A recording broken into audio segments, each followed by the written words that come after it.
Let's stand all over the building and give God a hand of praise. Come on. If God is, and he still is, and you know he is, give him a hand of praise like you mean it. And if you know that God is going to bring you through, why don't you give him another hand like you mean it? Come on, come on. Tell him thank you. May be tough now, but God promised to be with us. Father, how we thank you that you are a very present help, and how we give you glory for who you are, and how we thank you, oh dear God, that you never sleep nor slumber. Pray a blessing upon your people today.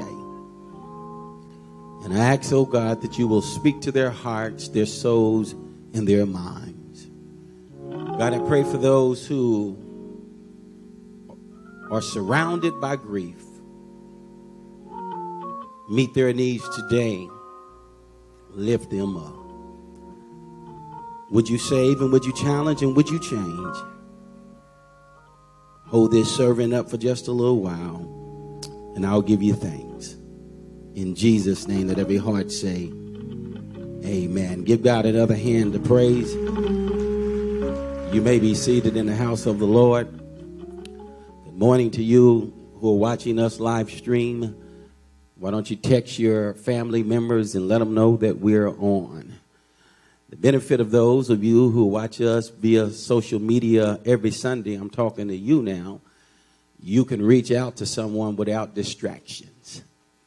So I'd like for those of you who watch us every Sunday morning on social media to text somebody else and let them know that we're on and there's a word from the Lord. It's okay. I know it's raining and some of y'all are sitting in the bed, laying in the bed, but I don't want you to be distracted because you're at home in the bed. Do missionary work while you're at home. And again, we praise God for all of the faithful members who are here this morning. Give God another hand of praise.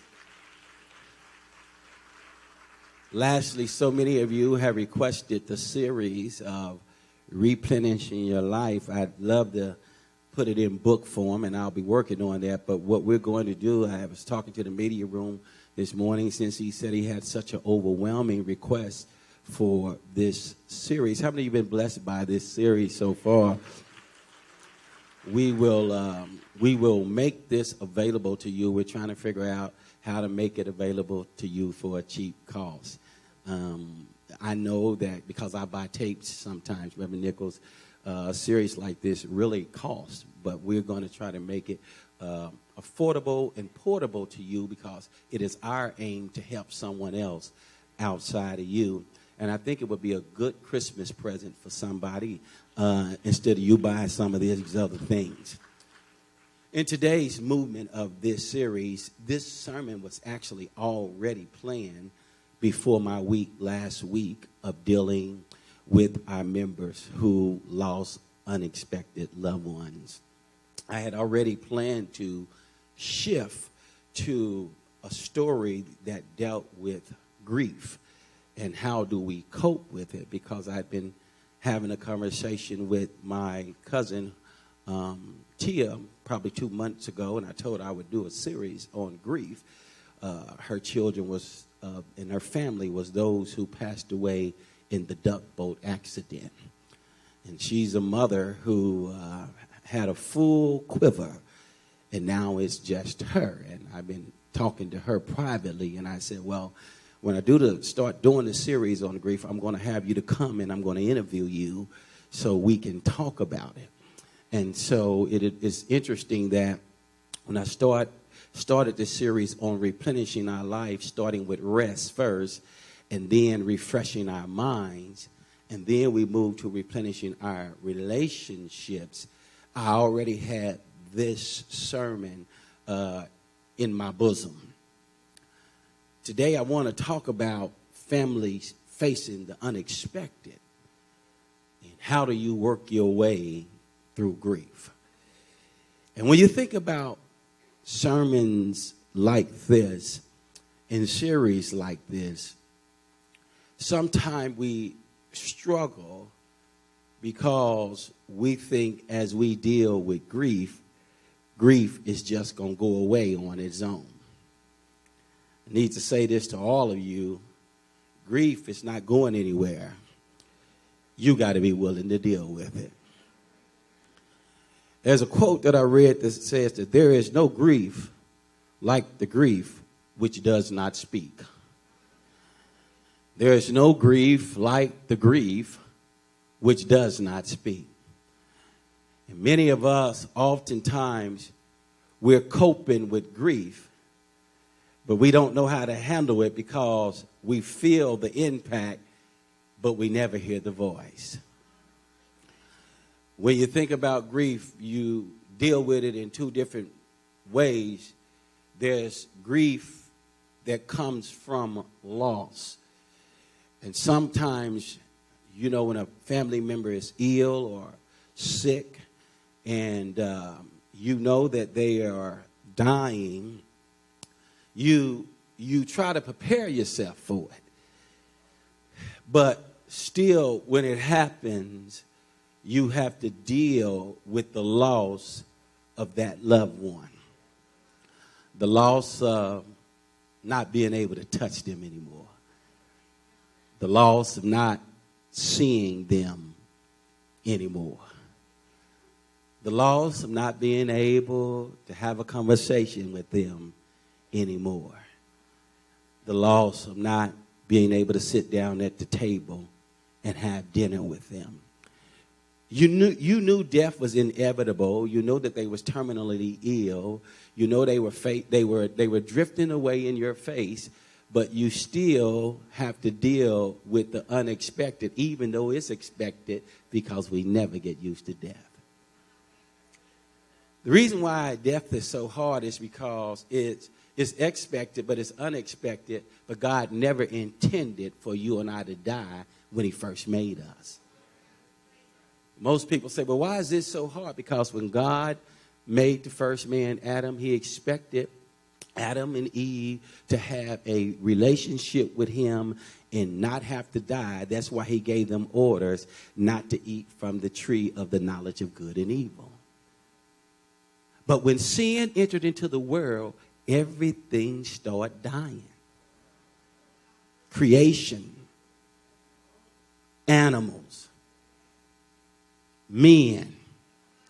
And so when death comes, to prove my point, even though it is expected, it is unexpected because we never get used to it. And we have to deal with the grief of loss. But there's another kind of grief that is called traumatic grief. Traumatic grief is a term that we deal with when that loved one died in a tragic way.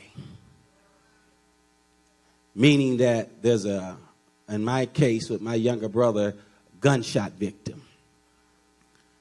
And because it was traumatic, it's grief, but it's insult to injury. And traumatic grief can cause you to act a little different when instead of you just dealing with loss of a loved one who you knew that was terminally ill.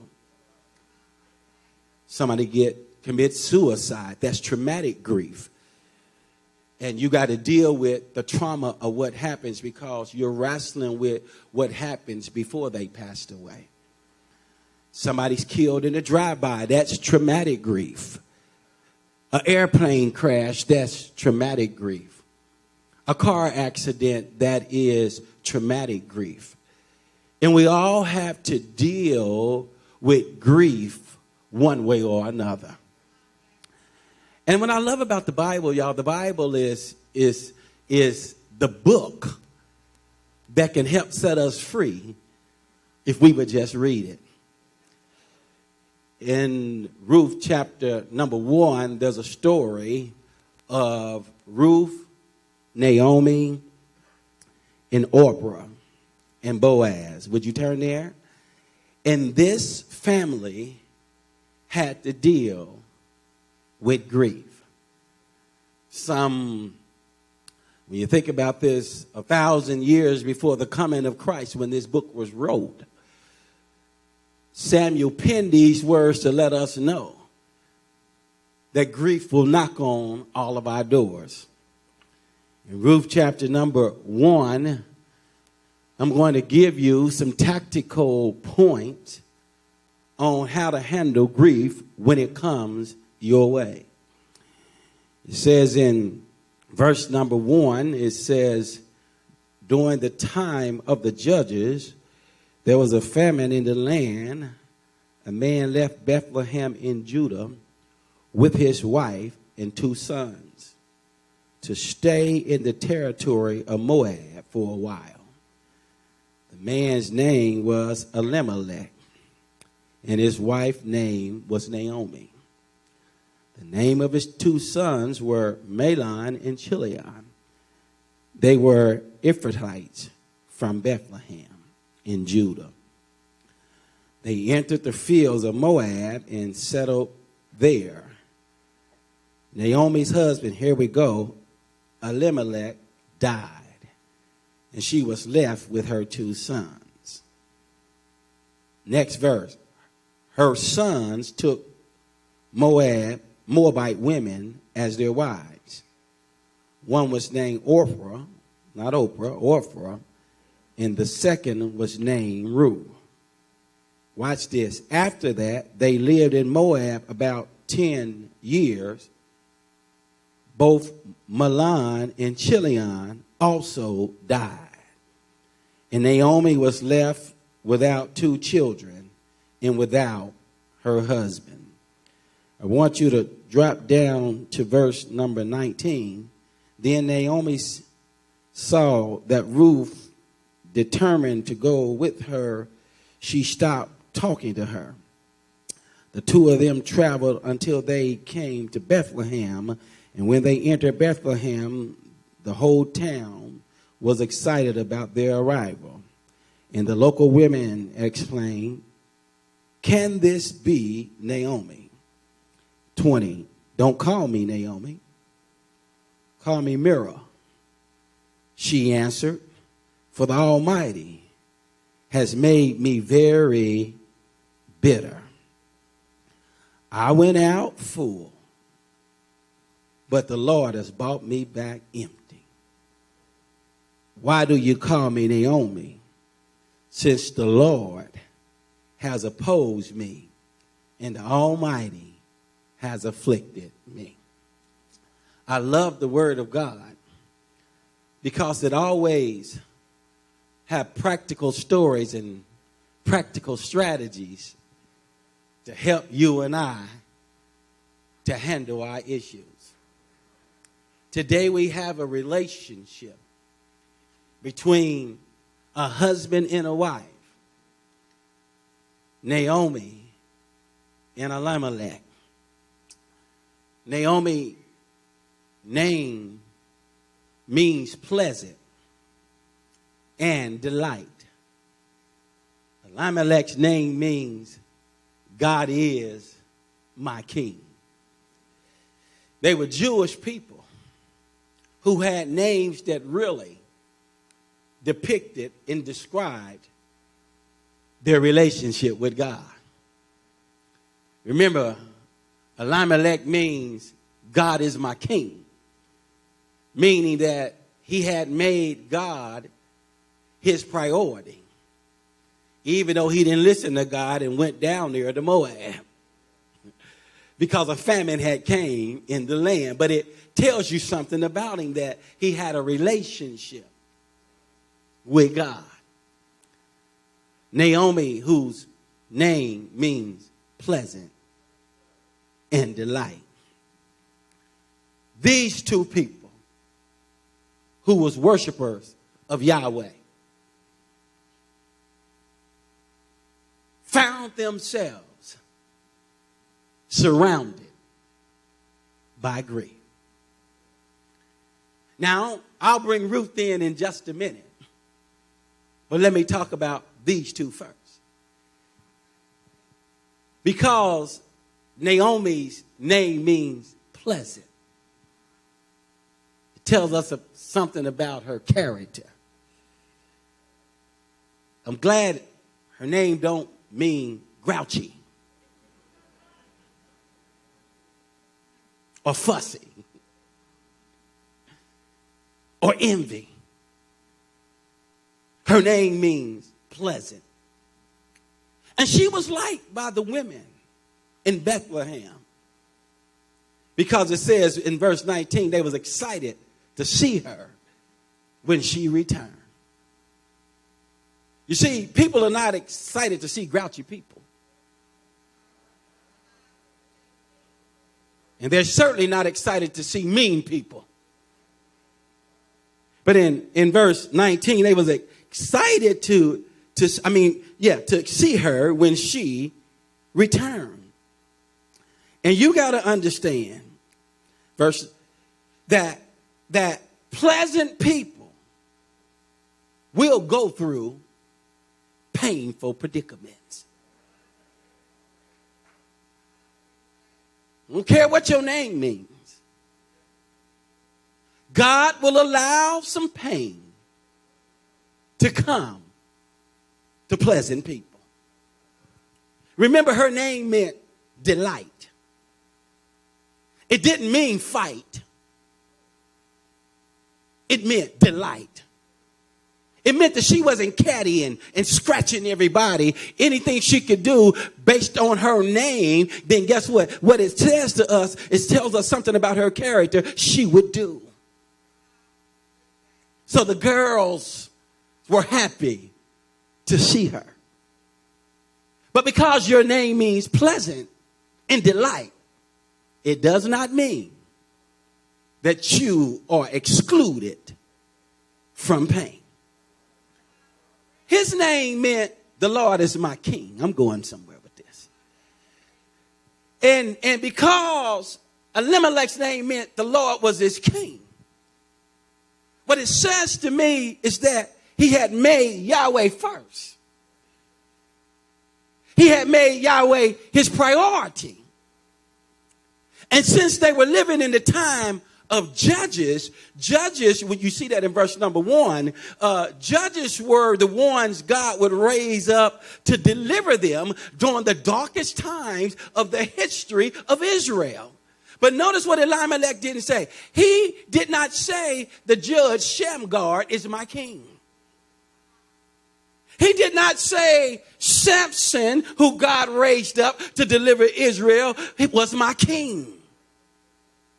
He didn't say these are judges in the book of Judges, but this book was wrote during the time of the judges. God would raise these warriors up, these leaders up to deliver them. And Elimelech could have really said that those are the ones that I support. But guess what? He didn't say Shamgar, Othniel, Deborah, all of these kings, all of these men that God raised up. He never said that they were his king. He said, the Lord is still my king. And I want to say this to you today. I don't care who's in office. You better make God your king. And I'll say this to you. If you don't like it or not, he's still the King of Kings and the Lord of Lords. And guess what? Every knee is going to bow and every tongue is still going to confess that Jesus Christ is King of Kings and Lord of Lords. And I'll say this, just messing with this word, the Lord is my king. I don't care what you're going through, because David says, even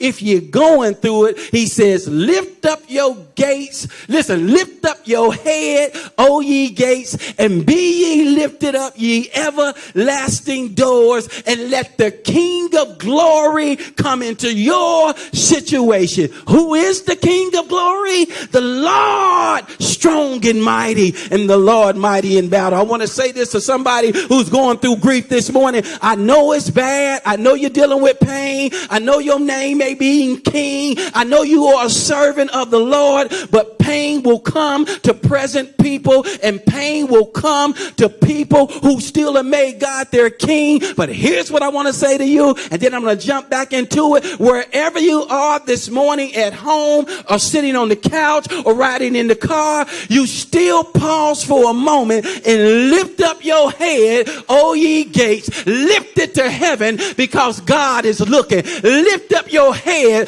O ye gates. Look to God because God is looking at you. Lift up your head, O ye gates, and listen to God because God is talking to you. Well, what is he saying? If you lift up your head and let your ears listen, the King of glory will come into your situation. And I want to say this to you real quickly. Invite the King of glory in to your grief. Invite the King of glory in to your heart. Invite the King of glory into your predicament. When you say, well, who is the King of glory? I'm telling you, Jesus Christos, Kyrios, Jesus Christ is Lord, and he promised to never leave you nor forsake you, and he can reach you quicker than right now, and he can do for you what you cannot do. I'm not gallivanting. I'm just playing with the name. His name meant the Lord is my King. And if the Lord is your King, all I'm trying to do today is to remind you that he's the King of your life. He's the King of your situation. He's the King of your home. He's the King of your emotions. He should be the King of your mind, and he should be the King over your circumstances. And what that means is that he can do what he want to do without getting your permission because he's the King. And because he was the King, he let Elimelech die.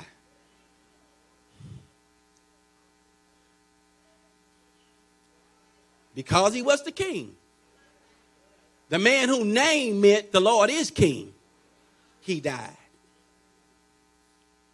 God is sovereign. He don't need your permission for anything. But he's also sensitive.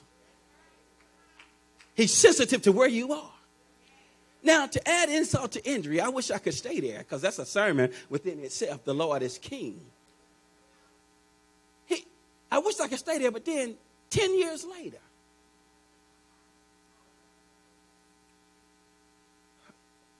it's enough for daddy to die, and we're away from our hometown Bethlehem. And then after that, the boys die. I read it into your hearing. Milan and Chilion. They both died. Now, you're not going to tell me that grief was not added on Naomi's table. Just when she probably was at the point of somewhat feeling better, getting used to Elimelech's death, here God comes back again. Now here's what seems unfair. He ain't take one. He took both of them. It's one thing to bury your husband, but it's another thing to bury your children and then to bury both of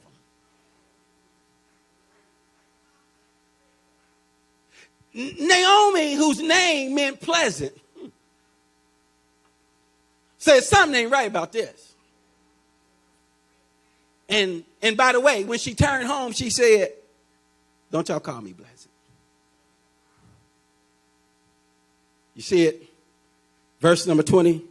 Don't call me Naomi. Call me grief. Call me Mara, which means bitter. I'm going to give you some practical tips in a minute, but just let me set the context in the stage. You got to understand that all of us in here can understand Naomi. Because this does not seem fair. You see, the first thing I want to say to you is that when grief hits, do not be afraid to share your feelings. First practical thing, it's somewhere in the notes. Oftentimes, y'all, when grief hits, we don't tell people how we feel, but we bury it. Naomi was open about how she felt. She said, matter of fact, I'm going to tell you how I feel. I don't want you calling me pleasant anymore. And I don't want you calling me delight anymore. I'm just going to be honest about how I feel. She said, you know what you can call me? Call me mirror. And I just need to say to some of us, y'all, hey, you got to understand that if you're going to get free, you're going to have to be honest about how you feel. It's amazing to me how these things, if you're looking at the outline, Jerron, that's verse number 20, where it says, in grief, be honest about your feelings. She said, do not call me Naomi, call me Mira, for the Almighty has dealt very bitterly with me. There it is. You got to be honest about how you feel. Most people, when we do grief counseling and talk to people about how they feel, a lot of us have been, and I didn't know this because dealing with traumatic grief, I dealt with traumatic grief for a long time and I didn't know what it was. Because I was in my 20s when my brother got killed. He was 21. I think I was like 24 or 25. And that traumatic grief, you still wrestle with mixed emotions. And that traumatic grief, you really can't understand, God, why did you do this? I know they sung sovereign, but I don't like you being sovereign.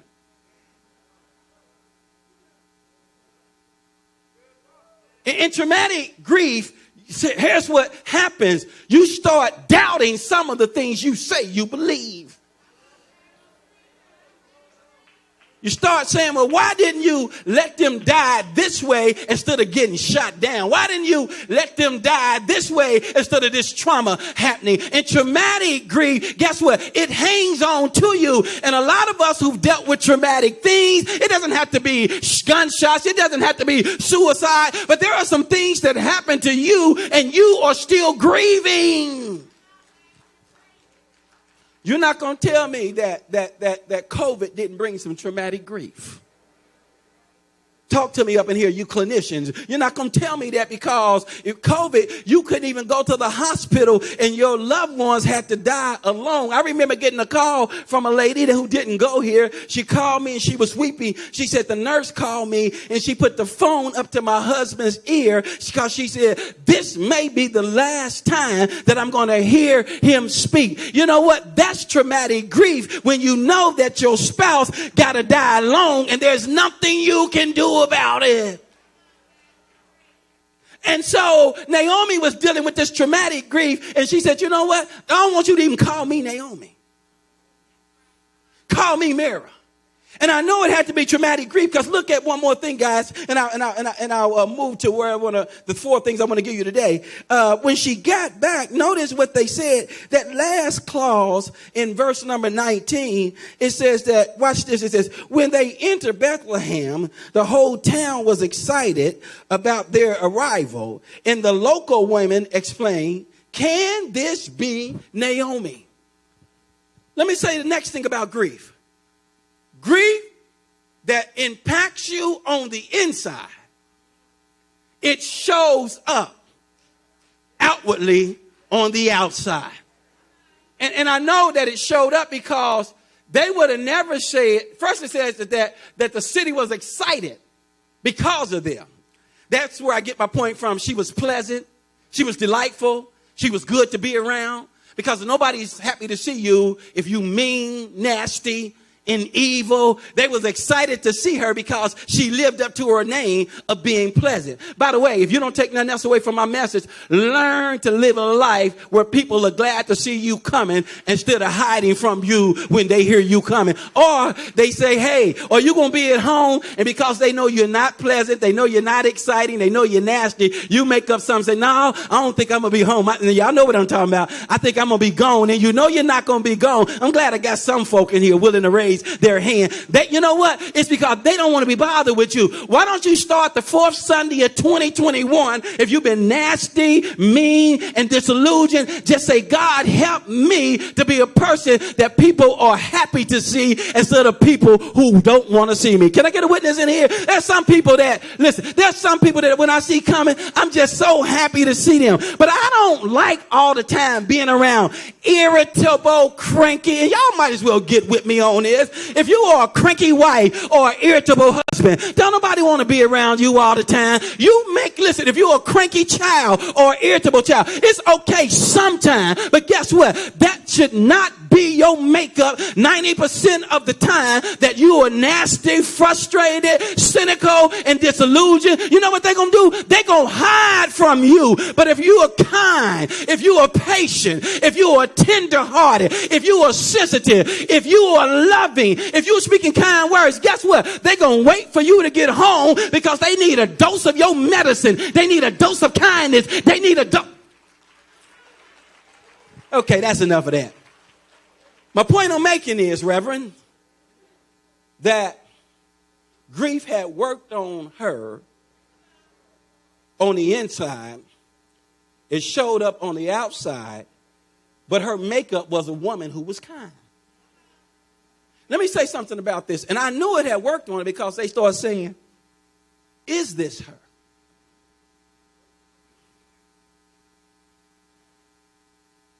Because at that time, there was no dye in her hair.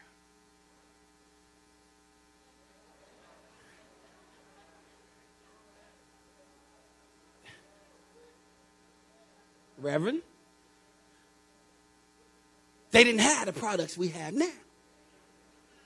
See, y'all can fake it to make it. And it's cool. Hey, do what you need to do. Every now and then. Anyway, let me leave it alone. But they looked at her. And they said, is this Naomi? Can I say this to you? First of all, grief can take a toll on you physically.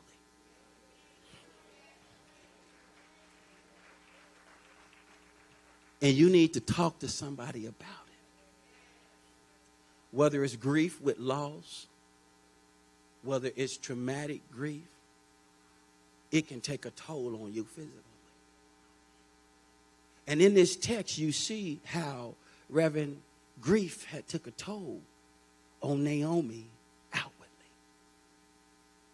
Because they wasn't sure. And how many of y'all know that it could be what you're going through now? You haven't dealt with your grief. But you nurse it, rehearse it, and disperse it. God wants you to go through it, not stay in it. And as a counselor, it takes time. It takes intentionality. But you know what? What I like about Naomi, she wasn't sitting there letting it take over her, even though she spoke about how she felt. Can I tell you how I know? I'll come back to it. Jot this down. When her boys died in verse number 8, even though she was grieving herself, verse number 8, when you read it, it says Naomi said, everybody say it. She said to them, who's them? Ruth and Orpah. There it is. She said to her daughter-in-laws, go back, each of you, to your mother's home. May the Lord show you kindness as you have shown kindness to your dead husbands. Now, let me say this, and I'm moving quickly. Naomi was grieving. But Naomi was sensitive to the grief of Ruth and Orpah. Hear me, y'all. When grief comes, it doesn't give you a right to be mean to other people.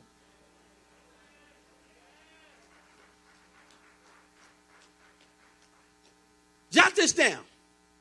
Be sensitive or be sentimental while you're grieving. Somebody ought to help me. See, grief has pushed some of us to meanness.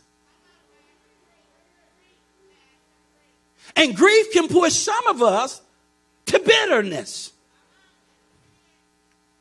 But people are not going to stop dying because you're grieving. I read a quote that says, deep grief sometimes is almost like a specific location, coordinated on a map of time. When you're standing in that forest of sorrow, you cannot imagine that you could ever find your way to a better place. But if someone can assure you that they themselves have stood in that same place and now have moved on, sometimes this will bring hope. What was Naomi doing? She was speaking to Ruth and Orpah from her own experience that she had stood in that same place 10 years prior. And I know if God got me through it 10 years prior, listen, if I'm sensitive to you and if I bring assurance to you, if he did it for me, he can do it for you. And how many of y'all know that if God did it for someone else who went through the grief? I think about BJ, and BJ's daughter was killed in a major car accident along with one of his grandkids. And I look at him today. It's not that he's over his grief. He's working through his grief and his testimony all the time. If God did it for me, he can do it for you. And I want to say to Deacon Davis, and I want to say to Sister Graham, this is not to demean what you're going through. Cry, because we better cry. And I'll show you that in just a minute, because they did cry. But here's the thing. God will allow you to be able to be a blessing to someone else who's going through it, because he did it for them. He can do the same thing for you. And let me say this, y'all. I tell the guys all the time, guys, just yell it with me, y'all. What does boot camp mean? What does boot camp mean? What does it mean? That's a good illustration right here. Because of the story, Christ answered my prayer. As you tell your story of how God brought you through your grief, or brought you through your mess, or brought you through your stress, or brought you through when you was depressed, somebody out there is going through what you've been through. But because God brought me through it, there's no secret what God can do. What he's done for BJ, he'll do the same for you. And is it anybody else up in here? God has brought you through it. So be sensitive. Be sensitive. Number 2, speak words to help and not to hurt. Speak words to help and not to hurt. You might want to jot this down. First thing you need to do is be sensitive. But number 2, speak words to help and not to hurt. Ryan, I didn't put this on the PowerPoint. I just got this out the skillet this morning. I was telling Ryan, he called me yesterday, said, you got a PowerPoint? I said, man, I'm just putting stuff in the skillet. I ain't started cooking it yet. Sometimes with these sermons, it's like cooking. You know, you put it in and you got to figure out how you're going to get it out. And sometimes, you know, I tell them on Sunday mornings, well, let me just hold off because I ain't got it all the way out. And this morning, I thought I had it all the way out. So the pretty PowerPoints I had gave to him on yesterday, but stuff like this, it was still cooking. It took a little bit of while to get done. But here it is, y'all. First of all, you got to be sensitive, listen, to the needs of other people. And you know why you need to be sensitive? Because you've been through it yourself. Number 2, speak words to help and not to hurt. Put verse 8 back up real quickly when I talk about speaking words to help and not to hurt. Verse 8 and 9. Listen again. She says, then Naomi said to her 2 daughters-in-laws, go back each of you to your mother's home. May the Lord, watch this. Here's words to help. May the Lord, here it is, what? Show you kindness as you have shown kindness to your dead husbands. And verse number 9, watch this. Verse number 9, watch this. It's really interesting. And here it is again. And may the Lord grant that each of you will find rest in the home of another husband. Then she what? Kissed them goodbye, and they what? Wept out loud. Let me help you. You got to speak words to help and not to hurt. Now hear me here on this, because Ruth was a Moabitess woman, and she was not a worshiper of Yahweh when Naomi's son Mahlon met her. But then, because of her being with them for 10 years, she was a Gentile woman and became a worshiper of God. In other words, y'all, sometimes when we had death in our family, it's hard to speak to people who don't believe in the same God that you believe in. But this is the best way to convince them if they don't believe in the same God that you believe in, and they're wrestling with why God has allowed this to happen. You know what you got to do? You just got to keep living it in front of them, and not only living it in front of them, speaking words, affirmation that comes from God. Now, I'm coming back to this, but she spoke words of affirmation. But number two, she spoke words of blessing, because she said, may the Lord bless you. May the Lord give you rest. And here's what she said.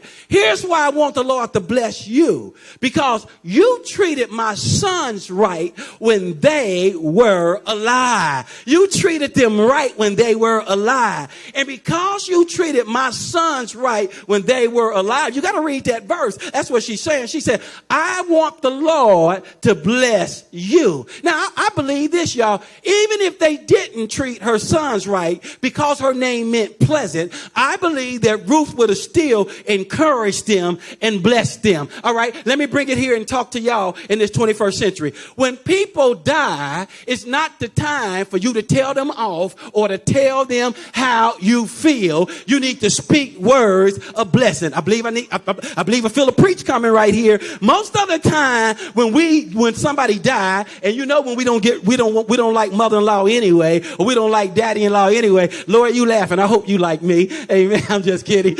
But I'm just kidding. But I know she loves me. But watch this. She started laughing. But y'all know how we do. Y'all know, and not none of y'all, but somebody, I'm gonna give you a chance to repent. If this is you know what you tell them. Well, I ain't never liked you anyway. Have y'all ever heard anybody say that? I ain't never liked you. Ever since we've been married, you've been meddling in my business. Can we have a little fun? Do y'all know anybody that ever said that? Oh, your old mother always calling at the wrong time. Has anybody ever said that? And so when something happens and she dies, you and your husband are sitting there, you'll say, well, I'm going to just tell you, I didn't like going over there anyway. All I'm saying, y'all, is grief is not the time for you to start telling people how you've been feeling. See, most of the time during grief, all of the hell comes out of family members. I believe I better start preaching in here to y'all. I was trying to keep this at a low. You know, when people normally die, y'all know, not y'all, but black folk normally show their butt, and white folk too. Y'all start talking about all of what you did not like. You ain't been over there to take care of mama, but you're trying to tell me how to take care of mama, and you ain't been there. You better back it on up. And then you try to start telling me you never knew when mama needed to go to the store or not, and you didn't even care, but now you want to know how much money mama got. Oh no. But anyway, that's how some folk act. All I'm saying is that you got to flip the script and change the narrative. Let them stay mean, let them stay inquisitive, and you just keep saying to them, I understand, but God said. I understand, but mama said. I understand, but I ain't going down to your level. I understand, but I ain't gonna fuss with you. I understand all of your pain. You just guilty because you didn't do nothing in the first place. That's why you up at that casket. I'm talking about old mama. If you would just do something today.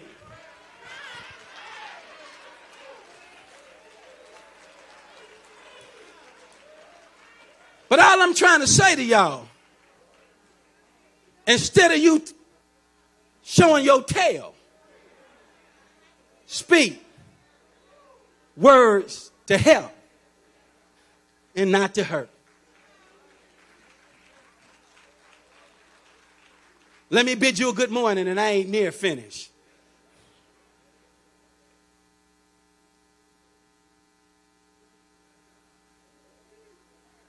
Don't go get drunk and tell people off.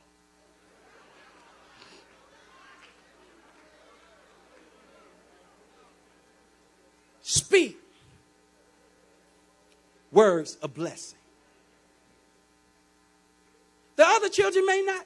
They may not have did anything. But now ain't the time to wash their face. You ought to not get any joy by making them feel bad. Focus on the positive and not the negative. My dad died. I said to my sisters and brothers, hey, I was over all of my dad's stuff. My dad told my sisters and brothers, if anything happens, he makes the final decision.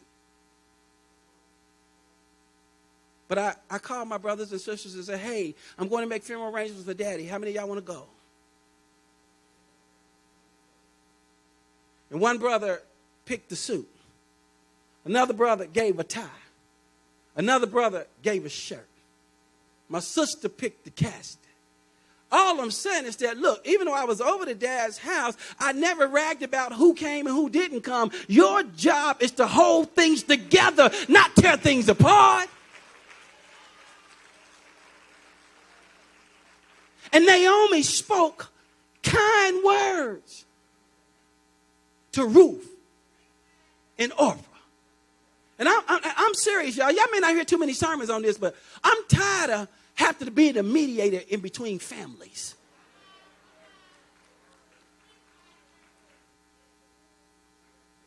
Is anybody hearing me? See, y'all think only thing the pastor has to do, Brother Best talk about this all the time. Y'all think only thing I have to do is preach. That's because you don't follow me around. You don't know who come in my office. And here's the thing about it is, all of us got some crazy folk in our families, but because they are crazy, you don't have to be. Hey, my son Quincy will tell you, doing this business, doing funeral time, there are some folk listen, there are folk who have been to make the funeral arrangements, and the next thing you know, they're in an all-out brawl in the room. Am I right, Quincy? Mama laying back there dead, and they in the family in the room fighting. Why? Because somebody said the wrong thing. Don't speak words to harm. Speak words to help when we're going through it. And that's what Ruth did. Okay, here's another one. Then I'm going to be willing to let you go. Listen, be willing to cry and stop trying to hold it in. Be willing to cry and stop trying to hold it in. You know why? Because you love your loved ones. Verse number 9 says she kissed them, and they wept loudly. Be willing to cry. You don't have to be strong for everybody. Some of us can't grieve because the thing we say is that I got to be strong for everybody else. No, you don't. You love them too. And I'm a pastor. I shepherd people. And when my dad passed away, at first, I was trying to be strong for everybody else. But let me tell you something. I found out that don't work. I was cleaning out my dad's room at the nursing home. And that's when it hit me. And that's when I started crying. And my sister came over because my brothers was out in the hall. And she said, it's okay, Rocky. You did a good job. The second thing I want to say, accept comfort from other family members.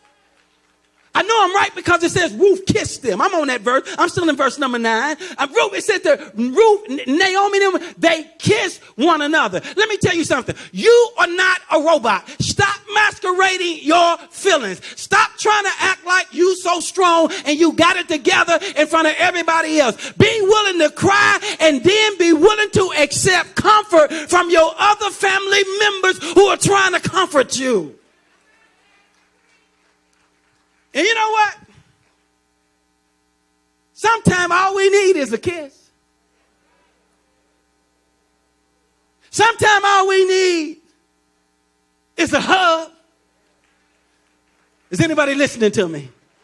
Sometimes all we need is a caring word. But sometimes, y'all, let me say this to you. You can be so embedded in your grief that you lose sight or track of your family members and your friends who are trying to comfort you. I want to say this, and I bid you good morning. Listen, if you're going through it, or if you know somebody's going through it, be willing to pause, to cry with them, and speak a good word to them, and let them know that, hey, everything is going to be okay. You might be hurting right now, but everything is going to be okay. That's what Naomi, Ruth, and Orpah were doing when they spoke a kind word, when she kissed them. What they was actually saying is that, hey, we're going through it now, but everything is going to be okay. And I want to say this to somebody who's watching me now. Don't give up on God because everything is going to be okay. Accept the kind words from your family member.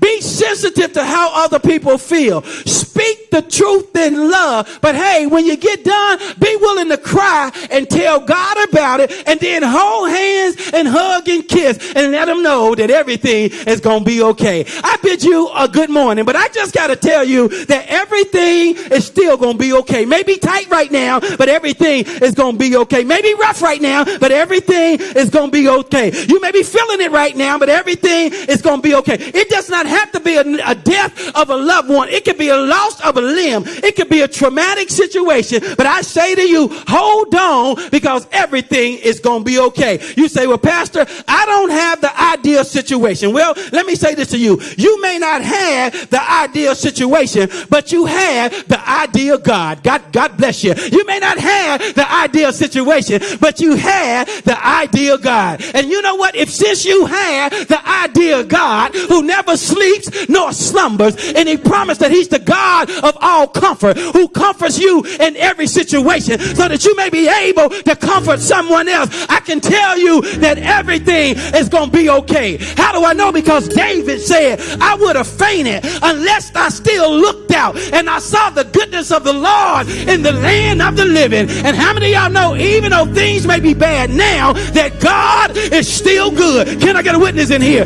I said, how many of y'all know that things may be bad right now, but God is still good? Let me talk to somebody over here. I said, how many of y'all know things may be bad right now, but God is still good? Some of y'all ain't hearing me. How many of y'all know right here that things may be bad right now, but God is still good? How many of y'all right here know that things may be bad right now, but God is still good? How about right here? Things may be bad right now, but God is still good. Is there anybody over here that know that you sitting down, Walker, that things may be bad right now, but God is still good? How about right here? Things may be bad right now, but God is still good. So here's what I want you to do, is wait on the Lord and be of good courage, and he shall strengthen thy heart. I said wait on the Lord and be of good courage, and he shall strengthen your heart. How many of y'all know if you wait, I said if you wait, he promised to strengthen your heart. Job started waiting, and he said, yea, though he slay me, yet will I trust him, because God strengthened his heart. Job kept on waiting, and he said, I know that my Redeemer liveth, and no matter what happens, I'm going to see God, and I'm going to see it for myself. Mary and Martha, they waited, and Jesus showed up. He said, I am the resurrection and life, and he that believeth in me, though he were dead, yet shall he live. I said, wait on him. And if you wait on him, God promised to strengthen your heart. If you wait on him, oh, y'all ought to be able to give him a hand to praise. I said, if you wait on him, how many of you know that he'll heal you? Anybody in here, God can heal. I said, anybody in here, God can heal. He done healed you of your hurts. If you wait on him, how many of you know that God will forgive you? Anybody in here, God done forgave. You know you ought to not have a second chance, but God done forgave you. If you wait on him, how many of y'all know that he'll open doors? How many of y'all backs have been up against the wall, but God came along and he opened doors? If you wait on him. If you wait on him, he'll fix every fault. He'll erase every error. And he'll lift you to a higher height. Give God a hand to praise in this place. Come on, take about 30 seconds and give him praise. I know you're going through it. Oh, I know you're going through. Come on, but take about 30 seconds in your homes, in your kitchen, and give him praise. I said, take about 30 seconds and give him praise. You know why? Because he's our strength. And he's our strength like no other. And he'll give you grace to get through what you're going through.